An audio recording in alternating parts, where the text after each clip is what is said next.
페르시아 왕 고레스의 칙령이 떨어지고 바벨론 포로에서 돌아온 유다인들은 예루살렘 성전을 재건했습니다. 하지만 그들은 포로민이었고 이제 갓 돌아온 사람들이라 힘없던 소수 민족인지라 성전은 건축하긴 했지만 이 성전을 방비할, 또 그 성전 곁에 살아갈 사람들을 방비할 예루살렘 성벽까지는 재건할 여력이 없었습니다. 그러고 나니까 지난 70여 년간 황폐했던 그 땅을 차지하고 살았던 이들이 있죠. 이민족들이 자기 집은 뺏길 것 같으니까 이 성벽도 없는 이 사람들 마구 괴롭히고 위협하기 일쑤였습니다. 성전을 재건하고 거기서 예배하며 살려고 머나먼 길 떠나온 유다인들이었지만 위협과 괴롭힘에 몸도 상하고 마음도 상하니 성전을 떠나게 되죠. 성전을 떠나니 예배도 떠납니다. 그렇게 한 세대가 지나가고 새로운 세대가 찾아왔어요. 예배를 떠난 새로운 세대, 그들의 삶이 좋았을까요? 아니요. 황폐하기 그지 없었습니다. 이 기막힌 소식을 머나먼 페르시아 제국의 왕실에서 살고 있던 느헤미야가 듣게 됩니다. 자기 민족의 공궁을 듣고 어찌할 바를 알지 못해 내가 무언가 도와야겠다 결단을 하고서 왕의 곁을 지키는 최고의 비서직, 더 이상 올라갈 데도 없는 그 높은 관직을 내려놓고 변방 예루살렘 지역의 관직을 찾아 거기에 자청을 하여 내려옵니다. 그렇게 페르시아 수도에서 출발해서 머나먼 땅 예루살렘까지 도착한 느헤미야, 그와 함께한 일행들은요, 모두들 여독을 풀기 위해서 잠자리에 푹 잠이 든 밤중에 느헤미야 혼자 일어나서 성벽을 조용히 두루 돕니다. 무너진 성벽들을 꼼꼼히 체크하지요. 그러고 다음 날 백성들을 향해서 말을 합니다. 그 말이 17절 말씀이에요. 우리 같이 한번 17절 읽어보겠습니다. 우리가 당한 곤경은 너희도 보고 있는 바라. 예루살렘이 황폐하고 성문이 불탔으니 자 예루살렘 성을 건축하여 다시 수치를 당하지 말자 하고 아멘. 느헤미야에겐 무엇이 수치였던 걸까요? 제국 수도 왕궁의 요직 중에 요직을 내려놓고 제국 변방에 관직으로 내려왔다는 것 자체가 어떻게 보면 좌천일 수도 있고 어떻게 보면 유배당한 것처럼 보일 수도 있어요. 그게 수치였을까요? 그건 절대 아니죠. 자청해서 온 거니까요. 예루살렘이 황폐했던 것 때문에 수치를 느꼈습니다. 무너지고 틈 많은 성벽만큼 유다인들의 예배 생활이 틈 많고 무너져 내린 모습을 보고서 수치를 느낀 겁니다. 하나님 백성에게 가장 큰 수치가 무엇일까요? 바로 이거예요. 예배가 무너진 삶. 여러분은 무엇에 수치심을 느끼십니까? 제가요, 미국 살 때 말하고 듣는 영어가 짧다 보니까 한 상점에서 단어 하나를 잘못 알아듣고는 정말 큰 실수를 한 적이 있습니다. 모르고 한 실수였긴 한데 그때나 지금이나 특히나 지금도 생각해보면 이런 진상 손님이 또 있을까 싶을 정도의 진상을 부렸어요. 실수를 깨달았을 때는요, 이미 정말 상황 회복이 불가능한 상황이 되었죠. 너무 부끄럽고 이게 깨닫고 나니까 너무 부끄럽고 너무 수치스러워서 이걸 어떻게 해야 할 방법이 없었습니다. 그래도 마지막 남은 자존심 하나는 지켜야겠다 이런 생각을 했어요. 그게 뭐냐? 우리 대한민국만큼은 내가 욕먹이지 말아야지 이런 마음을 가지고요, 그 상점을 나오면서 스미마셍 하고 도망갔어요. 그 이후로 미국 살면서 다시는 그 상점 곁에도 가지 못했어요. 진짜 지금 생각해도 제가 참 나쁜 인간이죠. 사람은요, 사회적인 동물입니다. 다른 사람들과 관계를 맺으며 살아가요. 관계가 중요하다 보니까 남이 나를 어떻게 보느냐가 참 중요해지고 남이 나를 잘못 보는 그 잘못 본다고 생각할 때 수치심을 느끼게 되죠. 이 수치심이 아주 중요한 문제가 됩니다. 아담이 죄를 짓고 가장 먼저 느꼈던 감정이 바로 이 수치심이었어요.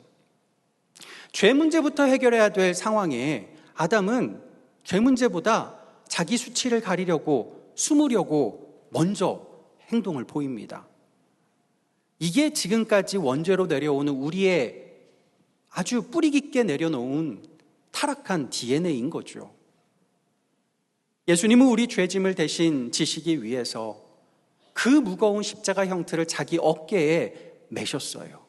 그래서 우리의 죄짐, 우리의 죄 문제를 해결하셨죠. 그뿐일까요? 아니죠.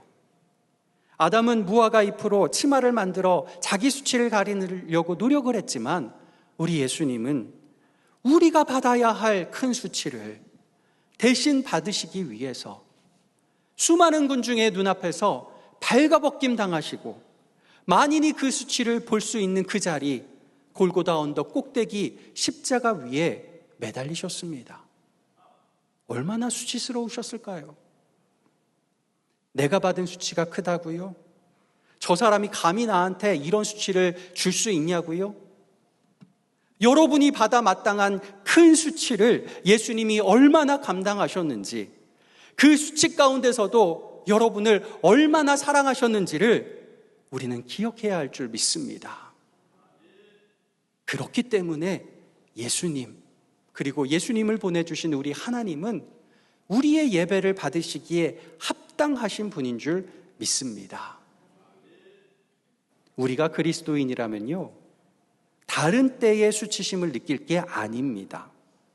우리가 전심으로 예배하지 않을 때 나 자신에게 수치심을 느끼셔야 합니다. 예배가 우리의 존재 이유인데 교회 나와서조차 예배보다 다른 일에 더 몰두하고 있다면 이건 수치 중에 수치인 것이죠. 틈투성이었던 예배 상황을 바라본 느헤미야는 백성들에게 말합니다. 이제 우리 다시는 수치를 받지 말자. 그러면서 함께 일하자고 하는 일이 있습니다. 그게 18절 말씀이에요. 우리 18절 같이 읽어보겠습니다. 또 그들에게 하나님의 선한 손이 나를 도우신 일과 왕인에게 이른 말씀을 전하였더니 그들의 말이 일어나 건축하자 하고 모두 힘을 내어 이 선한 일을 하려 하매. 아멘. 20년쯤 전에 제가 섬기던 교회에서 함께 일하던 간사님이 하루는 재미있는 시라고 가져온 게 있었습니다. 제목이 며느리를 위한 시였어요. 20년 사이에 아마 여러분들도 많이 이 시를 보셨을 거고 또 카톡으로 전달도 많이 했을 거라 생각이 듭니다. 그 중에 워낙 긴 시라 그 중에 몇 소절만 제가 읽어드리겠습니다. 저번 제사 지나갔네. 2달 만에 또 제사네. 내 눈내가 찔렀다네. 어디 가서 말 못하네. 그렇죠. 그런 남편 내가 고른 거니까 내 눈내가 찔른 거죠. 이제서야 동서 오네. 낯짝보니 패고 싶네. 윗사람이 참는다네. 안 참으면 어쩔 거네. 시계 보니 새벽 2시 오늘 아침 출근이네. 피곤해서 누웠다네. 허리 아파 잠 안 오네. 그렇지만 힘들다네. 이거 정말 하기 싫네. 명절 되면 죽고 싶네. 일주일만 죽고 싶네. 평생은 죽고 싶지 않은 거죠. 20년이 지난 요즘은요, 며느리를 위한 시가 아니라 시어머니를 위한 시가 이제는 작성돼야 되지 않겠나. 그만큼 시대가 변하긴 변했죠. 어쨌든 그 간사님이 이 글을 보여주시면서 그때 제가 전도부를 맡고 있었거든요. 이런 이야기를 간사님이 하셨어요. 이걸 전도용으로 활용해야겠어요. 예수님 믿으면 이런 일들은 이런 일들에서 다 해방되잖아요. 이게 진짜 전도용으로 딱이죠. 맞죠. 그런데 예수님 믿으면 이런 일들에선 다 해방되지만 다른 일, 선한 일, 다시 말해 예배하는 일에선 우리가 바빠져야 합니다. 그럴 때 진정한 수치를 당하지 않는 그리스도인들 될 수 있을 줄 믿습니다. 오늘은 본문에서 이 선한 일을 어떻게 해야 하는지를 3가지로 살펴보기를 원합니다. 첫 번째입니다. 힘을 내어 선한 일을 해야 합니다. 오늘 본문 18절 마지막에 이렇게 말씀합니다. 우리 자막을 보면서 한번 같이 읽어보겠습니다. 모두 힘을 내어 이 선한 일을 하려 하매. 아멘. 이 선한 일이란 건 성벽 재건축을 말하죠. 요즘이야 재건축하는 거 무슨 목적으로 합니까? 보통은 뭐 여러 가지 이유가 있지만 제일 중요한 이유 중에 하나는 땅값, 집값을 높이기 위한 거죠. 가치를 높이기 위한 거죠. 그런데 느헤미야도 땅값 올리려고 재건축한 걸까요? 그건 아니죠. 목적은 명확했습니다. 영적인 부흥. 하나님의 백성이 성벽으로 둘러싼 곳에 살면서 보호를 받음으로 말미암아 마음껏 언제든 하나님께 예배할 수 있도록 만들기 위함입니다. 성벽 건축이 중요한 게 아니고요. 마음껏 예배할 수 있게 하는 것이 중요한 것이었어요. 이를 위해서 힘을 내어 일하자는 것입니다. 값비싼 향유옥합을 예수님의 머리에 부은 여인이 있었죠. 이 여인을 둘러싼 사람들이 뭐라고 했습니까? 야, 왜 이렇게 쓸데없이 허비하냐? 수치와 모욕을 주었어요. 하지만 예수님 뭐라고 하셨습니까? 너무 잘했다. 마르지 않는 칭찬을 하셨어요. 하나님께 올려드리는 허비는요, 온전한 예배, 선한 일이 되는 줄 믿습니다. 내비게이터 대학생 선교의 스태프이자 베스트셀러 작가인 제리 브리지스는요, 자신의 책들에서도 그렇고 강연에서도 종종 하는 자기 아들 자랑이 있어요. 무슨 자랑이라면 아들이 잘 나가고 또 잘 다니고 연봉도 엄청나게 높고 승진도 쑥쑥쑥쑥 하던 대기업 회사를 사직하고요, 연봉이 반의 반도 안 되는 정말 연봉이 턱없이 적고 아주 작은 회사로 이직을 한 것, 그걸 자랑하는 거예요. 아들이 이직한 이유는 딱 하나였습니다. 회사 일로 너무 바빠서 예배 생활, 교회 생활 잘 못하니까 나 차라리 작은 회사 좀 일 적은 데 가서 주님께 예배하는 거 마음껏 예배드리고 교회 생활, 교회 섬김 열심히 할 수 있기 위해서 이직했다는 거예요. 자녀도 자녀지만 웬만한 부모라면 뜯어말릴 상황 아니겠습니까? 저 같아도 이거 뜯어말릴 것 같아요. 저는 이게 부모의 자랑이 되었다는 사실이 이분의 믿음을 보여주는 바로미터가 아닌가 하는 생각이 들었습니다. 예배하는 선한 일에는 허비란 게 없습니다. 허비하면 할수록, 예배를 위해서 허비하는 것은 허비하면 할수록 하나님께 영광 올려드리는 예배가 되는 줄 믿습니다. 이 선한 일을 위해서 힘을 내는 허비가 우리의 자랑이 되어야 할 줄 믿습니다. 그럴 때 주님이 우리를 마르지 않게 칭찬하실 줄 믿습니다. 두 번째입니다. 선한 동기로 일을 해야 합니다. 사람들 보기에 느헤미야 어땠을까요? 페르시아 제국 수도에서 변방으로 좌천된 것처럼 보였겠죠. 유배된 것처럼 보였겠죠. 아주 수치로밖에 보이지 않았을 거예요. 느헤미야 앞에서야 뭔 말을 못했겠지만 뒤로 가면 수군덕 됐을 거예요. 하지만 느헤미야는 꿈쩍하지 않았어요. 왜 그랬을까요? 하나님께 예배하고자 하는 그의 순전한 마음, 동기 때문에 여기에 있는 것이기 때문이죠. 하나님은 이 동기, 이 마음을 기뻐하신 겁니다. 하나님은 외모를 보지 않고 마음 중심을 보신다고 하잖아요. 여러분, 하나님이 외모를 보시지 않는다는 게 여러분께 감사한 일인가요? 이게 참 대답하기 곤란하신가요? 혹시나 좀 하나님 외모 좀 보시지, 난 하나도 감사하지 않아요, 혹시 그러시나요? 그런데요, 외모는 있고 감사 없는 분보다는 외모 좀 없고 감사가 많은 분이 하나님 정말 예뻐하시는 분일 줄 믿습니다. 아기들은 다 예쁘지만요, 그래도 딱 보면 말로는 못하는데 마음속으로는 야, 못생겼다 말이 나오는 아기들 있죠. 못생긴 아이는 없어요. 진짜 못생긴 아기는 없습니다. 근데 못생긴 아기는 있는 것 같아요. 부모 눈에조차 못생긴 아이들이 있어요. 하지만 못생겨도요, 부모 눈에는 예쁠 수밖에 없어요. 못생긴 거하고 예쁜 건 다른 거죠. 부모가 아니라도요, 어른이 우르르 해주면 아기가 가르르 하고 웃으면 어떨까요? 얼굴이 아무리 못생겨도 너무너무 이쁘고 너무너무 귀여워요. 그런데 어른이 우르르 해주는데 갓난아기가 난 세계 최고 미남 미녀인데 난 잘났거든? 이런 표정, 이런 행동을 보인다면 여러분 귀여울까요? 안 귀여워요. 이거는 아무리 이뻐도 안 귀여워요. 하나님께도 똑같을 겁니다.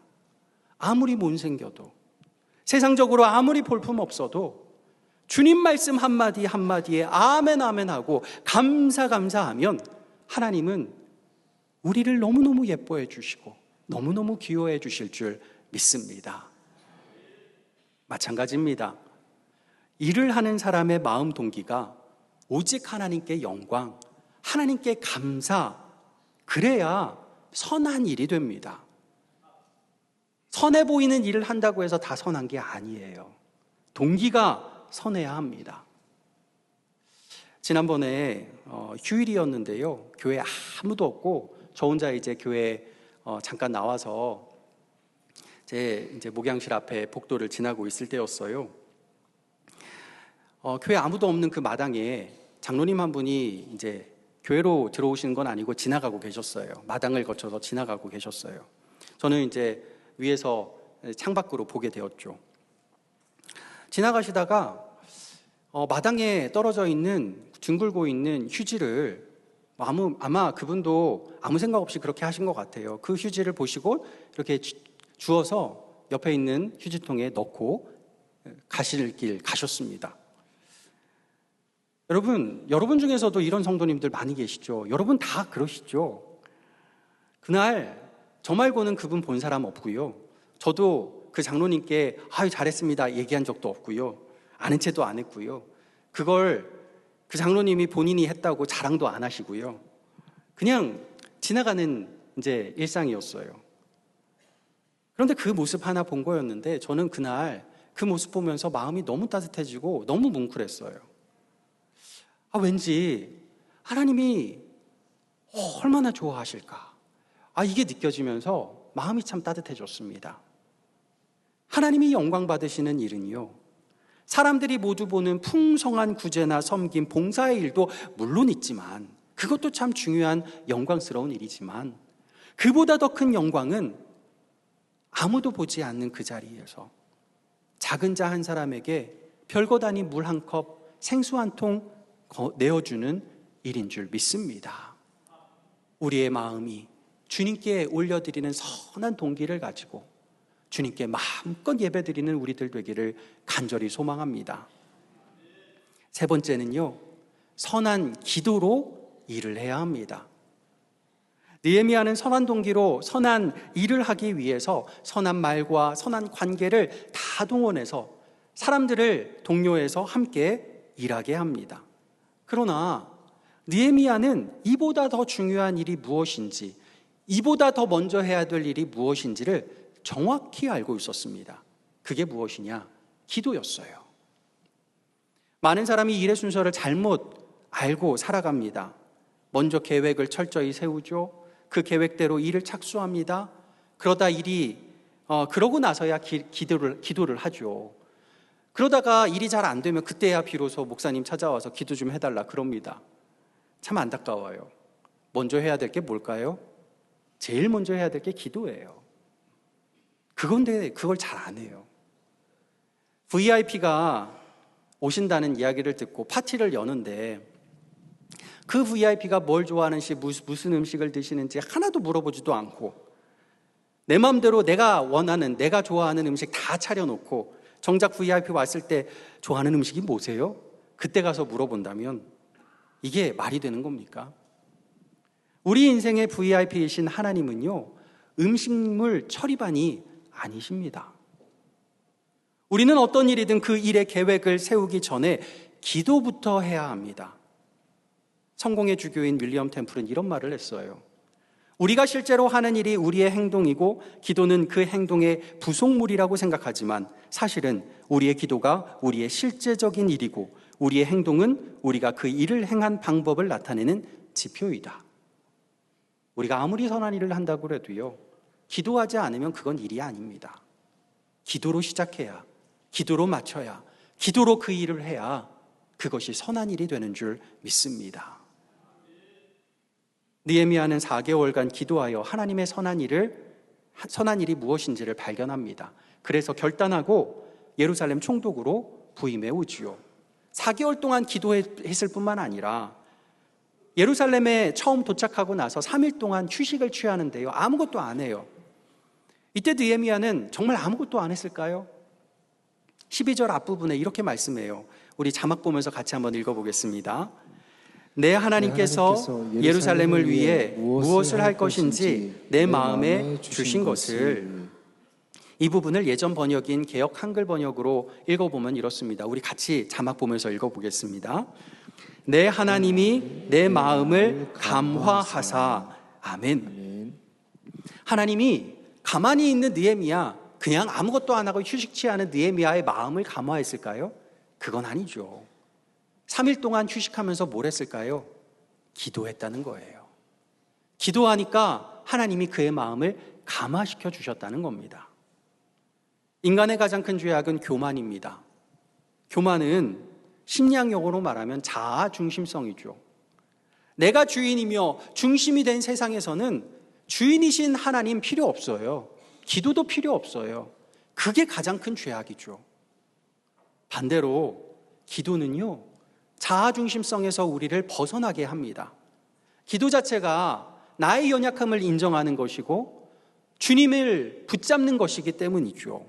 그래서 간절히 기도하면 내 자아 중심성에서 벗어나서 하나님의 마음 깊은 곳으로 들어가 하나님의 마음에 내 마음을 연하게 될 수 있습니다. 그때 우리의 마음이 감화되는 것이죠. 우리도 이 기도를 통하여 하나님의 마음 깊이에 들어가 하나님의 마음과 연함으로 우리의 마음이 감화받는 역사 있기를 간절히 소망합니다.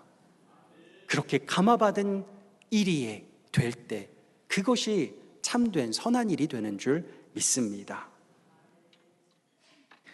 제가 하버드 대학원에 입학할 때 같이 입학했던 중국인 여학생이 하나 있었습니다. 이름은 비비안이었는데요. 저도 처음 들어보는 중국의 이 총구석, 뭐 그런 동네가 있는지도 모를 그런 총구석에서 자란 친구였어요. 가난도 이렇게 가난한 가정이 있을까 싶은, 정말 여러분이 상상하는 가난에 더 아래 있는 가정이었어요. 그 가난한 가정에서 자라면서 어떻게든 생존해보고자, 어떻게든 살아남아보고자 공부를 한 거예요. 뭐 학원이 있습니까? 뭐 문제집이 있습니까? 아무것도 없이 정말 독학을 한 거예요. 열심으로 공부했고 북경대를 졸업하고 하버드까지 온 겁니다. 중국 여성이요, 미국에 유학 가는 거 이게 쉬운 일이 아닙니다. 중국이 사회주의 국가다 보니까 미국 비자를 잘 안 내줘요. 이게 아무나 주는 게 아니고 중국 공안 자녀들이나 아니면 재벌집 사람들 이렇게 돈 찔러줘서 이렇게 가는 경우들이 대부분이고, 그렇지 않은 일반인들은 가기가 정말 쉽지 않습니다. 그런데 이 비비안은요, 정말 가난한 중국 여성으로서 미국까지 올 수 있었다는 것, 그건요, 말 그대로 중국인 14억 분의 1의 경쟁률을 뚫고 온 거예요. 대단한 거죠. 대학원 시절에도요, 그 추운 보스턴 지역의 겨울에 너무 추운데도 난방 한 번 키질 않아요. 아마 중국 집에 살 때도 그렇게 살았던 것 같아요. 너무 아까우니까, 돈도 없고 아까우니까 난방 한 번 키질 않고 그러면서 시간 아껴가면서 공부를 하는데요. 공부하느라고 시간이 없으니까 뭐 화장할 시간이 있나요? 머리 꾸밀 시간이 있나요? 맨날 보면 얼굴은 초췌하고 머리는 산발이 되고 여자아이인데 그러고 다녔어요. 근데요, 그 친구 얼굴이요, 보면은 너무너무 행복했어요. 하나님 은혜로 14억 분의 1의 사람이 된 것, 그 사실 하나만으로 너무 행복하고 너무 즐거워서 하루하루 1분 1초 아껴가면서 열심히 공부하던 모습이 기억에 생생합니다. 여러분, 우리 모두는요, 14억 분의 1, 아니 세계 인구 80억 분의 1의 존재인 줄, 하나님께 우리는 그런 존재인 줄 믿습니다. 99마리 양을 놔두고 찾아 나선 이른 양 한 마리처럼 여러분 한 사람은 세계 인구 80억 명을 다 준데도 하나님이 절대 포기하지 않으시는 그 한 사람, 그 예배자인 줄 믿습니다. 그런 하나님을 예배하는 선한 일에 열심을 다해야 하지 않겠습니까? 오직 하나님께만 영광 올려드리는 순전한 마음으로 예배해야 하지 않겠습니까? 무엇보다 먼저 할 것, 주님 앞에 엎드려 기도함으로 우리의 마음이 하나님 마음에 합하여 우리의 마음이 감화받음으로 주님께 온전한 예배 올려드리는 귀한 주님의 백성, 참된 예배자 되시기를 예수님의 이름으로 간절히 축복합니다. 기도하겠습니다. 아버지 하나님, 아무것도 아닌 우리를 80억 분의 1의 사람으로 삼아주시고 주님의 가장 귀한 주님의 자녀로 삼아주신 건 너무나 감사합니다. 그 사랑 그 은혜에 감격하여 감화되어 주님께 예배하는 예배자 되게 도와주시옵소서. 예수 그리스도의 이름으로 기도하옵나이다. 아멘.